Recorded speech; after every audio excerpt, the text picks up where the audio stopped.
Yeah, it certainly was. Now, before the presidential candidates took the stage, as mentioned, our Utah's candidates for governor got their time in the spotlight in their first and likely only televised debate from Utah State University. Political specialist Lad Egan join us live now from Logan. And Lad, this debate a little more lively than I think most people anticipated.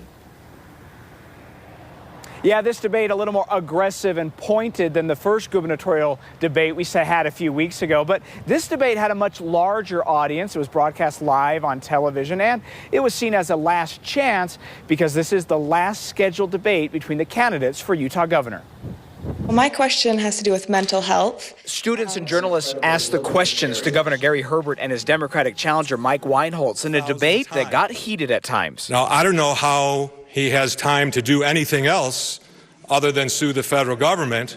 So you just don't understand how the system works. On the issue of Medicaid expansion, Herbert called for more program flexibility to protect Utah's financial future, while Weinholtz accused Herbert of putting politics before people. Of course we can afford it. How can we not afford to take care of our families and neighbors? Why in heaven's name would we want to have the same kind of health care program in a state that's the youngest in America, compared to, say, Florida, which has a lot of senior citizens in retirement? The tension also intensified after a question about raising the minimum wage, with Weinholtz saying the governor is out of touch. And it may be because he spends so much of his time with his fat cat large corporate donors. Herbert responded by arguing that Utah's free market provides upward mobility, something Weinholtz took advantage of while building his company in Utah. I hope everybody has the same opportunity as he has.